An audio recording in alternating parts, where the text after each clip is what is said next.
A highlight of American society, above all others, is our ability to excel in the personal freedom for all human beings, which is what makes what happened in Charlottesville absolutely atrocious. America long ago rejected the notion of white supremacy and political violence as being acceptable hallmarks of American politics. The same can be said for all collectivist ideologies, regardless if it be on race or class. They are all inherently un American and evil in that they destroy the individual in favor of collective justice, which always leads to violence and tyranny. Everyone here at Sensical Politics condemns these ideologies fully, as well as their actions at Charlottesville. If we are still answering the questions of the past, we have no hope of reaching the present, let alone the future of our nation. Hello, and welcome to Sensical Politics, where common sense meets politics.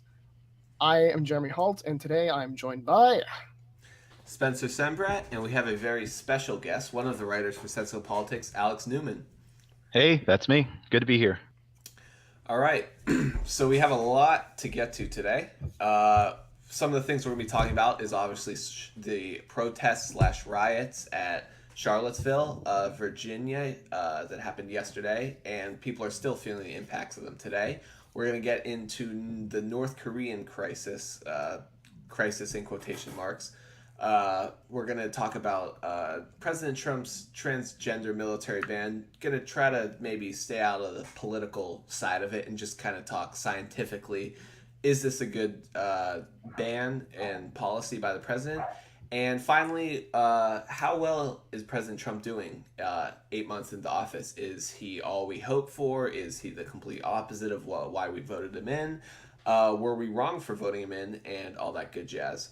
All right, so first on the table is Charlottesville. We'll start with Jeremy. Jeremy, what's your overall take of the riots at Charlottesville? Basically, the clash of white supremacists / Nazis and Antifa, anti-fascist group. I believe it started with the town was getting ready to remove a Civil War relic statue, and the white supremacist says, no, this is part of history, we want it in our park, and Antifa saying, no, this is hateful and this has no place in public. What's your take on it? Well, there's so many facets to this sort of thing. So if we want to go to the root of this, if we want to go all the way to the symbolism of the Civil War and American separatism and white supremacy, it's not exactly favorable for people to be removing these things because although they are a dark time in America's history, it is important to keep them as a reminder of the founding of the nation, because the founding of the nation did happen to have slavery in its founding, although it was not intended. And so it's important to remind everyone that this is our country's history, regardless of it being spotted, and that the lessons of the past have to be continually renewed in the generation. Otherwise, we will repeat these same offenses. Modern day slavery is something that's very real and something that's actually a really, really big problem in Great Britain. I don't know if you've seen that, but there's a giant prostitution ring in Great Britain that the police are just uncovering a tiny smudge of it in the amount of 100,000 individuals in this. So it's just important to realize that we have to keep our past in mind. Now, in regards to the riots and such, so Antifa and the white supremacies and these groups, it's just these collectivist groups, they're both wrong, so wrong, and I kind of want to hear Alex's take, being our only I had to pull the card out, being our sole black writer here at Sensical Politics. How do you feel about these white supremacist groups who have taken to the streets in protest and then in violence? Yeah, I literally woke up and I saw that it was happening, and it was kind of shocking for me. I literally had I mean, I am totally pro freedom of speech, but I couldn't believe this is happening, and especially we're going to talk about North Korea. It feels like it's the 60s, just out of nowhere. So I really was, disappointed by a lot of the people who were there who really claim to be this, oh, we just want, to put America first, but then claim that, part of their entire thing is becoming an ethno state of white supremacy. It's like, Right. don't you understand that? I mean, people will go all day about saying that diversity is not our strength, but accepting people who are the best of what they do is what America is all about. So it doesn't matter Right. what your background is at all. But they have forced this saying that, white people are the only ones that are, widely acceptable. They're the only ones that are going to push America forward. So it was really disappointing for me. But just everyone's reaction to it actually helped me feel better because lots of people on both sides were condemning the actions. A lot of my friends or people that I just followed on Twitter were openly coming out and saying that we are totally against this, and I really appreciated that. So it was reassuring that this was just a Yeah. tiny sect of people. Right, exactly what you said. Like America is good because of its diversity in awesome skills that everyone has. We're not a great country because we have a whole bunch of different skin hues. That's not what makes us good. What makes us good is we have millions of the best people at what they do. No, it doesn't matter what their skin color is. That's the Exactly. diversity that I like, and it's kind of like businesses. Should they, with the Google memo and everything, should Google hire more women just to hire more women? And the guy was saying, I mean, we should hire more women, but we should hire them based on their what they're good at and because they're the best in their field, not because of their thing. Hmm.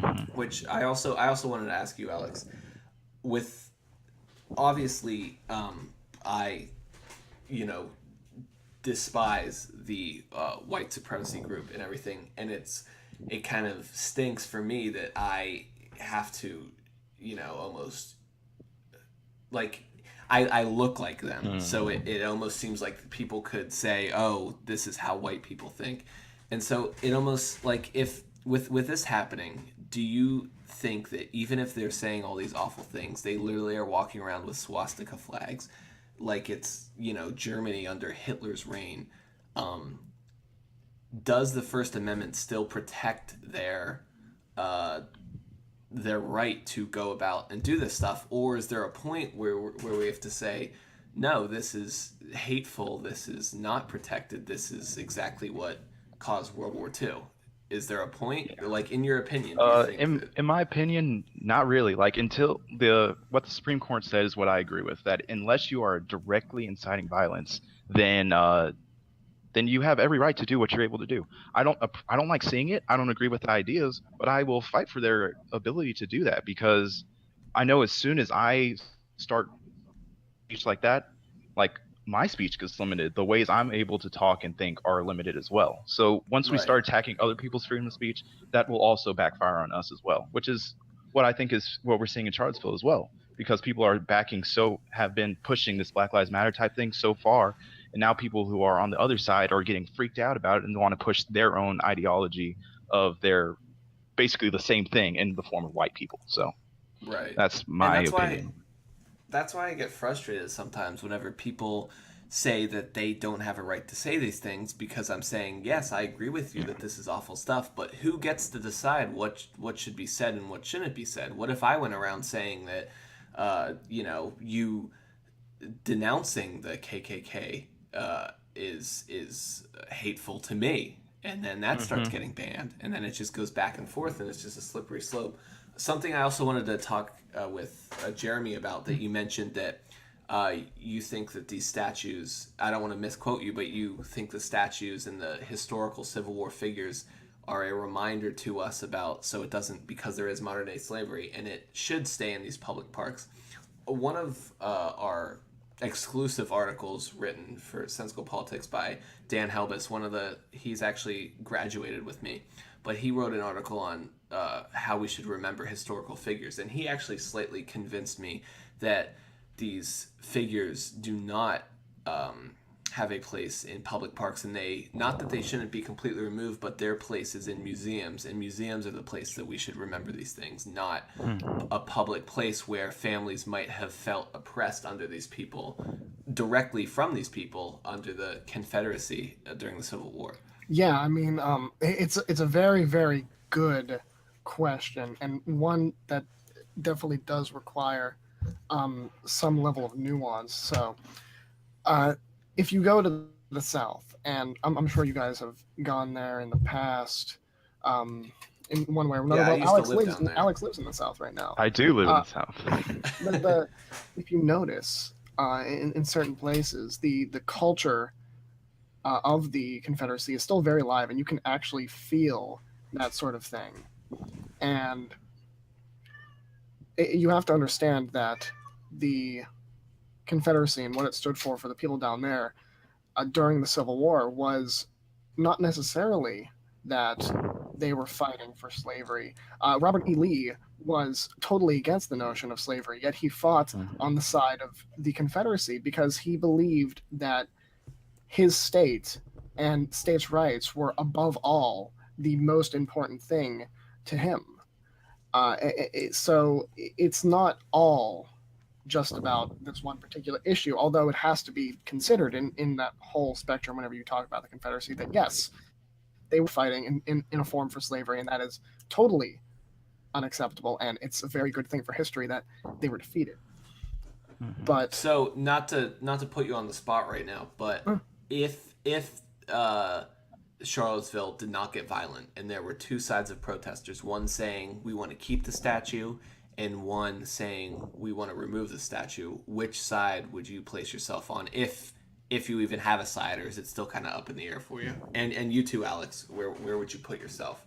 Are you for these historical, landmarks from an oppressive past in public, or are you more for them in the museums? I guess Uh, for okay, I'll just go real quick. My for public spaces like parks and stuff, it would, I think, in my opinion, would depend on the public figure. If it's somebody like Robert E. Lee, like a famous general or something from the Confederacy, then it does have a place. But if it's some guy from the KKK, like Bedford Forrest, or like even up to Beard, like no, that can belong in a museum. Okay, yeah, that makes sense. What yeah. about you, Alex? Yeah, I definitely agree with that because I don't want history to be destroyed, and that's unfortunately what I kind of see people going towards is that we just need to forget the past, just totally move on, but we have to understand and learn our lessons from them. So I don't necessarily mind having them, but there's definitely some people that should be in the public arena. Like I would agree with Robert E. Lee. I think he was a actually moral person. He just was fighting because of the place he was in, and Yeah. so there's definitely other people who just need to be in a museum, not in a public space. So it just depends on the figure, but I definitely don't disagree with the erasing of our history and Mm-hmm. what that means. Yeah, and the other counterexample that people might bring up is like, well, if you look at Germany and how they've dealt with their checkered past with Nazism, and it's very clear that Nazism was it was a political movement that rose up and fell within 20 years. It's definitely not something that's in the larger picture of Germany's history, all the way from it being a tiny state of Brandenburg in the big Holy Roman Empire to becoming Germany. It's not even that relevant. And plus, Germany does not need all of those statues and stuff to remind them. They will forever be reminded because of the Holocaust. They will never Mm-hmm. live that down. Yeah. There's nothing All right. Yeah. comparable on the side of the Confederacy on that. There was no big slave genocide. Like it's Right. It was just two different ideologies of how a country should work. Mm-hmm. Also, before we move on to the next topic, because we do have to move on, but uh, not to speak for Jeremy, but at least in my town, most people, at least most people who speak out publicly about this, despise Donald Trump, and I don't just mean, disagree with policy or anything, but just completely do not like him. And I was wondering if down in the South, where more of the states went red, like Florida and North Carolina, and I believe Georgia too.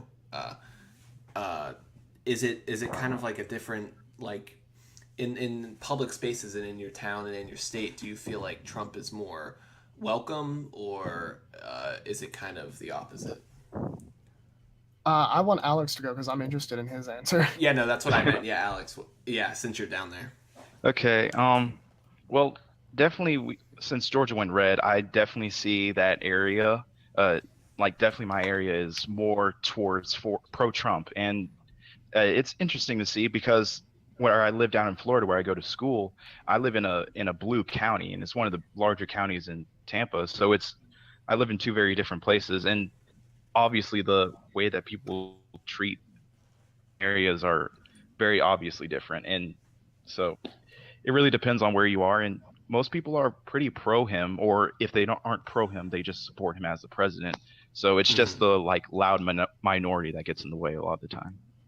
Interesting. I And kind yeah, go ahead. I kind of want to say what I have because Pennsylvania was one of the nail biter states in this Hmm. Hmm. election, which is funny because Pennsylvania is usually boring and always goes Democrat.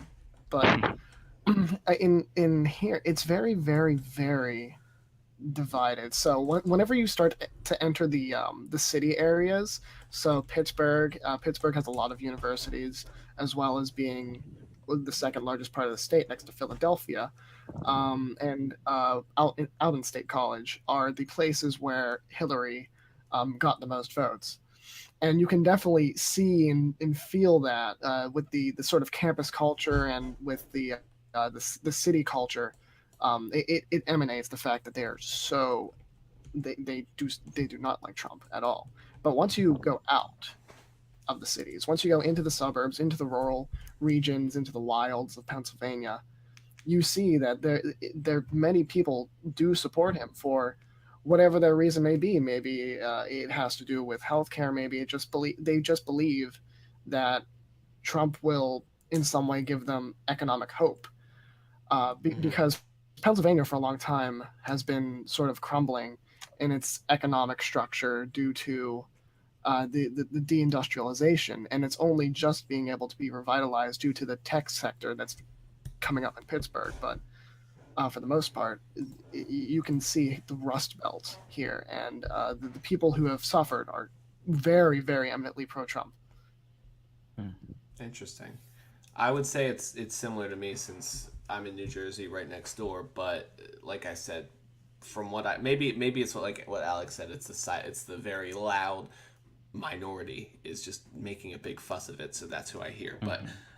it went blue, so that says a lot. Moving on. A couple days ago, we had the new North Korea was in the news again. Um, not we don't really need to talk about like what we should do, or we can talk about that. But first, I want to talk about uh, how, what what's your opinion on Trump's approach to dealing with it? Do you support his fire and fury tweets saying we will come at you, North Korea, if you do anything slightly, wrong with a force strong, and will he's basically threatening him, or are you more for the let's negotiate, let's kind of keep it down low, let's not get heated up? What's your opinion, guys? Well, I don't. I'm in favor of this sort of long ago old politics. I've studied a lot of like real politique, the sort of the way Europeans in the past, European statesmen have dealt with unifying and warring countries and such. And so I think it's very important to not show your hand, to have a poker face, to not really let anybody but your allies know what you're doing. So us broadcasting to the world that we are openly hostile at this point, to the effect that we're not doing any military action, but we definitely are ready, is not particularly the best policy. But I do believe that we have to push this brinkmanship, sort of how Reagan did, by pushing economic pressure on the countries that matter. So Reagan ended the Soviet Union by pushing major economic pressure onto the Soviet Union and forcing it to crumble. If we push a lot of economic pressure on North Korea as well as its biggest ally China, I think we can then find our best diplomatic goal into finally unifying Korea. But this open brinkmanship is not exactly the best, although I don't think anything will come of it. It's better than us giving in, that's for sure, though. Hmm. What about you, Alex? Yeah. So I get that Trump is coming out and being very strong about what he wants, because that's one thing that I felt like Obama was a little bit weak on, is when it came to our enemies, that he just kind of wanted to back down a little bit. But what I want is a little bit more temperance from Trump. So he's almost more like Obama, and just more calm and more professional about the way he approaches this. I do absolutely think that if North Korea starts threatening us or our allies and they make the first move, um, I mean, he's it like China's already said that if move, then they're not going to help. So it's going to be, I mean, I think we have an actual opportunity that if they attack one of our allies, especially Guam, it's looking like, at then there is an opportunity for Trump to actually, enforce what he says. But I Hmm. do wish he would, like Jeremy was saying, that we just calm down a little bit, keep it out of the radar. There is, I mean, North Korea's been making threats against us for a long time, and coming at it so just abruptly, and telling everybody about the plans and everything, it's just kind of, it's gonna, it's really scaring a lot of people, honestly, probably too much, but it is what it is. He just needs to have more of a temperance and just have an understanding that he has such a high amount of power right now that he just needs to relax and calm down and have an understanding that a lot of his words can be taken uh, badly, and that goes for a lot of other things, not just this Korea thing. Yeah. Yeah, yeah. Well, what I think on it is, obviously this is very what I'm about to say controversial, and I obviously do not want anyone to die. Am not advocating to start a huge war. I don't want to. I don't want war. War is bad. But at the same time, I almost want. I don't know why we allow North Korea to continue to be North Korea. I don't understand why China does. Aside from, I've heard they help China economically, but I honestly can't see how that small little country is helping China that China can't do on its own. So I almost want them to kind of overplay their hand and give, us, Russia, China, the option to kind of say, all right, yep, your little empire, your little dictatorship is not going to exist anymore, and we're putting an end to it. Because I honestly don't know why we continue to allow, because it's, unless I'm completely wrong with my sources, it's a dictatorship there, and the citizens there are suffering and they're starving and stuff. So I don't understand why we Well, make a big deal about Cuba and Venezuela, but with North Korea, who have nuclear potential, we just kind of let be. it's different for every country. America has a very vast and complicated diplomatic relationship. There are certain people, and on the other side of the political spectrum that I hate, will always point out Saudi Arabia and how we're buddy buddy with them, even though they're a monarchy and their people, especially the women, are extremely oppressed. But in regards to North Korea has just been a big foreign policy blunder for America since the 50s. And really, it's because we weren't exactly as good as we thought we were in regards to intelligence. The reason why North Korea still exists is because we thought if we dragged China into war, that Russia would follow through. And looking back on it now, seeing some primary source documents, the China Russia relationship was not strong at all. In fact, there's very well documented evidence that Mao and Khrushchev had a very, very funny and it was just a very hilarious rivalry. They would invite each other to the each other's states. Mao would come to Russia and Khrushchev would come to China, and they would just like insult them. One time, Mao invited Khrushchev to a pool party. I'm not joking, to a pool party, knowing that Khrushchev couldn't swim.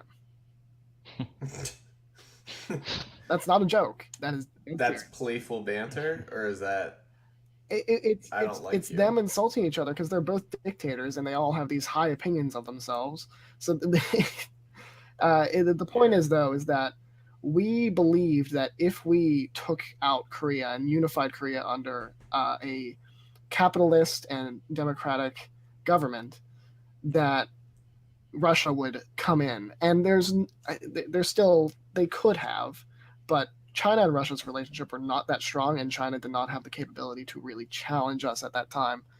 So it's there because it's there, and now China is an actual problem that we have to deal with. So All right. that's why. That's That's my good foreign stuff. policy. Yeah, no, that makes sense. Okay. Uh, moving on, since we're running out of time here. Just quickly, we'll touch on the transgender military ban.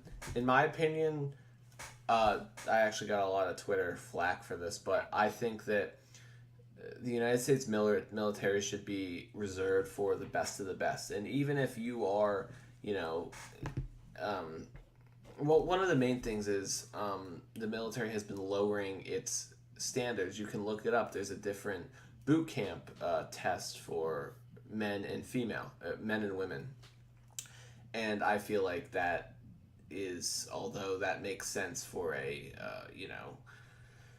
it makes sense for other things aside from the military, where the military, we want to make sure we have the best of the best in the front of the lines, and if someone who isn't the best of the best is in the front of the lines, then that's weakens our thing. So with the transgender, if you have a woman transitioning to be a man, then obviously they're going to be weaker, vice versa. It doesn't really matter. But at the same time, the military is paying for their sex changes, which is the main reason why I'm against it, because why should we be paying for that? Like, it just doesn't make any logical sense to me. Yeah. I want to hear Alex's take on this. Yeah. So for me, I definitely agree with Spencer because what's happening now is that the military isn't supposed to be a place where you just socially experiment on people. It's not supposed to be this place where we just, buy into identity politics. We're supposed to be people these are the best of the best. We're supposed to be fighting war, defending our country's borders. And when you try to throw in people who, I mean, we're saying have like a 46 to 50% like suicide rate, that's an actual problem. And I do want like the transgender community to seek help and whatever we can do to help them, absolutely do that. But the military isn't the place for throwing them into combat, throwing people who have some serious mental problems into combat. And my take on it from what Yeah. I've seen. Mm-hmm. Whenever Yeah. whenever leftists and or liberals talk about gun control, they always bring up, well, people with mental disabilities should not be in the hands of guns. I'm like, yes, I agree. Then the transgender ban is very, very liable because lots of these individuals are not right in the head in one way or another, and it's not a way to insult any transgender people. It's just whenever I see so many people, and I there's many individuals around me, and although this is personal testimony, this also has a wider trend that people who are transgender are experiencing multiple different issues in regards to their identity. Bipolar disease is very vapid among them, as well as depression. These are people who are having serious struggles with their selves, their insecurities. And if we allow that into the military in any sense, then that's a serious blunder.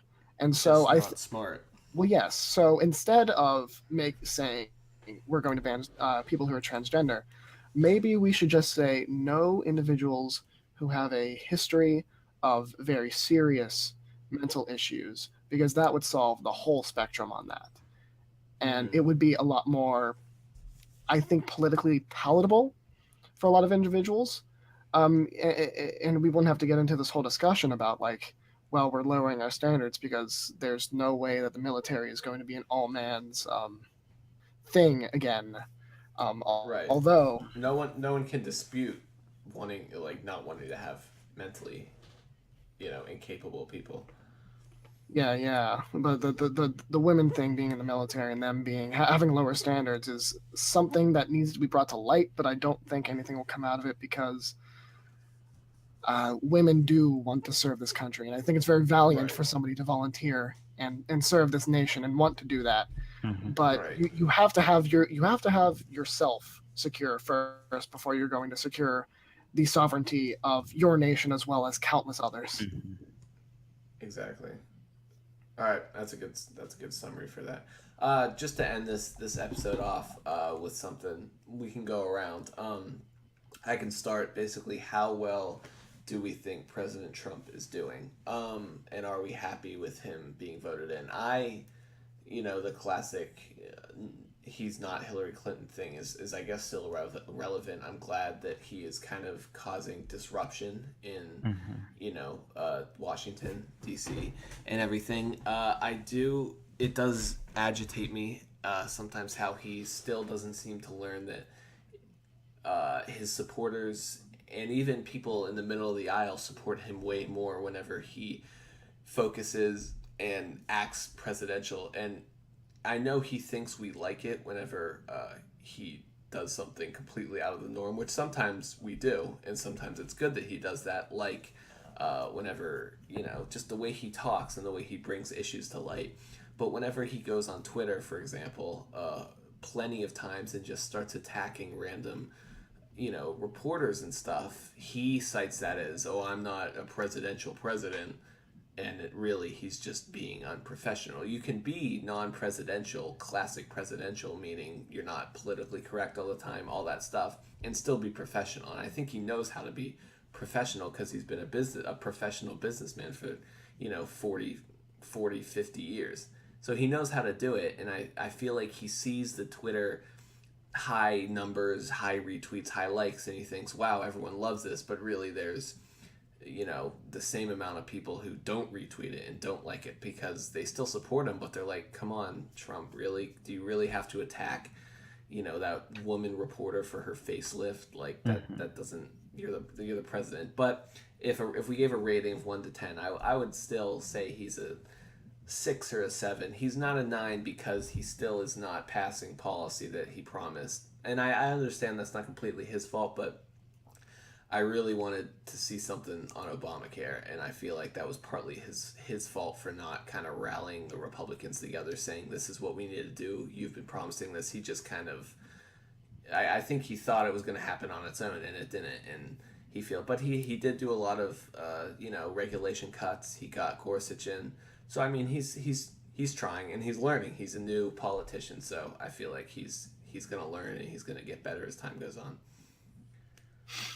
I guess I'll go next. Me and Trump have always had a rough patch. Up until basically November, I was completely against going into that voting booth and marking down Trump because I could not get myself to agree with how this was going to end up.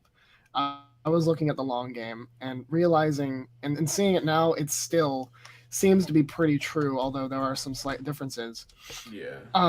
I think a Hillary presidency would have been a lot better for the Republican Party because I think a Hillary presidency would have caused them to get their act together and realize, okay, if the people are going to elect Hillary over the most other garbage candidate, then maybe we ought to reorganize and find a better message instead of like, oh, we're not the Democrats and also Obamacare sucks. Right. But they're still going into what we have now rather than an alternate version of history. The Democrats are still just hitting themselves in the face. I thought they would have learned lessons, but they aren't, which is the most hilarious thing ever. If they don't manage to even out the House in 2018, they are going to be so hotly contested in 2020. The seat in the primaries for the Democratic nomination is going to be it's going to be a crap fest. It's going to be like 68. They won't know what to do, and it's going to be funny. And that's why I say Trump is at least doing fine in the sense of a wider sense of politics, but in other senses, he's still not seeing the bigger picture, and I didn't think he would either, about our economic situation and that Right. our deficit is still gigantic and our debt is growing and growing and growing. And I don't know if you noticed this, but the student debt is beginning to bubble. Just like the .com burst and this housing. Is it like the housing? I mean, it's not like a housing bubble if you're talking about that in economic sense. The student loan bubble is the moments before people begin to massively default, which is what's happening, and that's what's making our deficit continue to grow, although it was supposed to shrink because our policies that we continue to employ and that need to be fixed or repealed by our administrators, our congressmen, our president. Uh, and I don't really fault him for not knowing, but it still does not give him a good opinion in my book. I rank him where I put most modern Republican presidents after Reagan, which is about a 5. A 5, so not great, but not the worst. Well, no, he's certainly not the worst president we've ever had, like people are saying. Yeah. But he is by no means a good president, both in how he presents himself and how he's going about managing the modern American crisis. You know, how we have that student debt bubble, and as well as us moving towards, very rapidly, it looks like, another big recession, given certain economic trends. Our economy is going up wildly, which is weird because our businesses aren't worth more, meaning that there's not only a stock bubble, a stock market bubble, but also we're noticing people taking a large amount of home equity loans and speculating with it, which is exactly how 2008 went. So that's my nervousness about We'll see. what we're going forward. But what do you think, Alex? What do you think about Trump? For me, He's the black man. Yeah, the black man. For me, I'm giving him probably about a 6 for me as well. I was expecting a lot more out of him to begin with. I mean, he's done a lot that I've agreed with. Hiring was just amazing. That was possibly the best move that was available. I'm really happy with that. The way he acted at G20, getting us out of the climate accords, all that was great. But then we get to these problems with just legislation, and it doesn't seem like he's getting Congress and helping unite Republicans and working with the other side to actually pass anything. It just seems like he's stuck in one place or doing one thing, and he just isn't focusing on the big picture, like Jeremy was saying as well. And he signed the veterans thing yesterday, which was good. But like, one thing that really struck me was it was unfortunate to see people like around him, his daughter, his wife, Mike Pence, calling out directly white nationalism, but he still hasn't come out and said something about that. And that's one thing that has been bothering me a little bit as well, is that I voted for him so that he would fight for me because I believed he would. And seeing this over this, usually when he even called out Sessions like directly in tweets, and it's like, why can't you directly call out the people who did this white nationalist rally? Why can't you? And I mean, do it to Antifa as well. I don't mind that. Just call it out for what it is. So it's almost like he's becoming what we didn't want, doing the super generalized, non-helpful, broad condemnations of these things. Like that's exactly what President Obama would do. He'd say like, we condemn hate in all senses of it. Okay, cool. That doesn't help at all, though. Obviously, you condemn hate, but like we have a problem. We need to address it. Let's address it. Yeah, I agree with you on that. Yeah. So yeah. Okay. Yeah. All right. So we gotta. I guess we'll give a 7 for me. That's a generous 7 for me. That's very high. We got a 5 from Jeremy and a 6 from. All right. So on average, he's that's around a C plus for Trump. So Trump, I know you're listening. So you know what to do. I mean, I say that, but like I said, he's not the worst, and he is still miles better than Obama. Holy crap. Right. Like, at least he's not actively hurting the country. He's just not doing anything to help it. Yeah. Well, I mean, he still has. I mean, he's only 8 months in. He's still learning the ropes. Yeah, so, he's I'm still got hopeful. he's still got 3 more years, and well, probably 7. I know it seems weird, but I have that feeling too that he's gonna get reelected just because. I mean, if he doesn't do anything the next 3 years, he just sits there complaining about the media. then He still I'd might. be He still might, given the I'd be Democratic fine situation. with him whining about, retweeting Fox and Friends and complaining about CNN at 6 a.m. if he was passing legislation every other, I mean, not so much legislation it becomes ridiculous, but if he was passing policy and repealing stuff and actively, doing stuff, not just tweeting, I'd be fine with that. But whenever he's only doing this, what you do in high school, it's like, It is irritating, and we want better for our Yeah. country. But guess what? If he wins the Republican nomination, and say Keith Ellison or Cory Booker wins the Democratic nomination, I will be marking down Trump just because that's Right. how it's gonna go. and I mean, we saw Bernie Sanders is running again. Oh my God. Okay. How old is he? I I mean, if he's healthy, whatever, he can run again. And what did we see? Hillary Clinton wants to be a pastor now? Oh, What? don't even get me started there. See, Oh my it's the funniest thing whenever you bring up Bernie, because if I had a choice, if I was a Democrat and had to vote on that primary ballot, I would have marked down Hillary because I think socialism is a bigger evil than corruption. But yeah. Yeah. All right. Well, I think that brings us to a close on there. Alex, we hope to have you back soon. We like your stuff, and you do have a little different insight being on the southern half of the country rather than up in the Union with us. Oh yeah. So I hope that we can have you back on some more topics. Yeah. It's been fun. Any last words from you two? No, just everyone be safe, stay away from people who are in the alt-right, and stay away from commies. They're both pretty bad people, believe it or not. Right. Protect their Yep. speech, but you don't have to be fighting them to protect their speech. And also, don't fraternize with them. Just walk away. If they say something to you, just nod and walk away. Right. Hopefully it doesn't spread to our towns, but we'll see that. Alex, anything? I mean, at least it's not Hillary Clinton. So there we go.